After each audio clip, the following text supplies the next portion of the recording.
Welcome Gemini to your in-depth weekly forecast for week commencing the 24th of June for the Ascendant, the Sun or the Moon.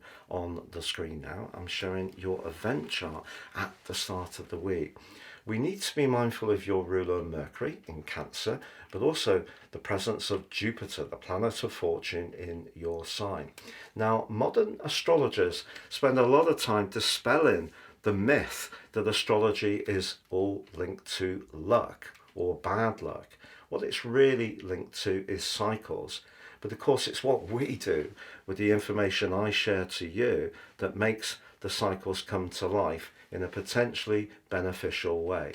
So this week begins with Jupiter in your sign, which is encouraging you to be very dynamic and have the maximum amount of self-belief. Links brilliantly with Venus, the planet of money, but also goes on to link brilliantly to the Sun as well. And guess what? They're both in house 2, which can be about loot. So if you take the initiative this week, it could turn out to work out really well for you.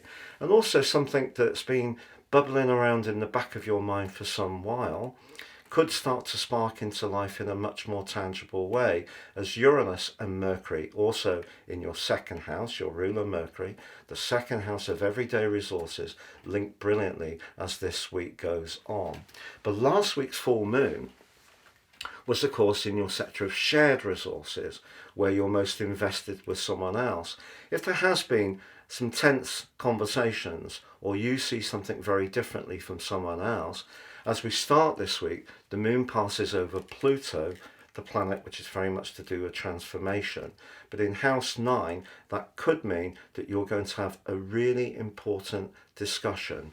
It could be that you're going to apply for a job, you're going to have a conversation with someone that can be very supportive to you, or in a personal relationship, perhaps you're both really just going to say it how it is. It may not necessarily be easy if you see the use of money, for example, differently or have different values, but you will have that opportunity to clarify things. Now, this is a week when Venus also links to Mars, and that reaches a peak as the week draws to a close. Now, of course, these two players can be very much about romance, but Mars is in your 12th house. Is there someone from your past that keeps coming up evocatively into your mind? I'm not encouraging you to reach out to an old flame. You need to think very carefully if the pattern would be any different this time around. But it's also possible that Mars in the 12th house is linked to an old colleague, an old contact, and that person could be really lucky for you, because Mars in your 12th house can be about desire, and again, Venus in the second house, money. But equally, if you are getting to know someone romantically, it could be a little bit of a slow burn. Or are you beginning to realise that someone, when they're around you, it's not so much about what they're saying to you, it's more to do with their body language. So some kind of slow burning attraction can start to build up in quite an exciting way this week.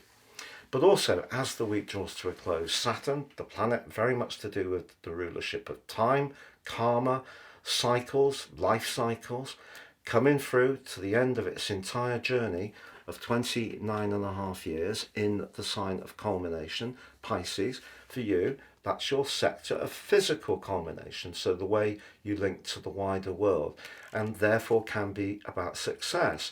But of course, Saturn can be about limitations and snags.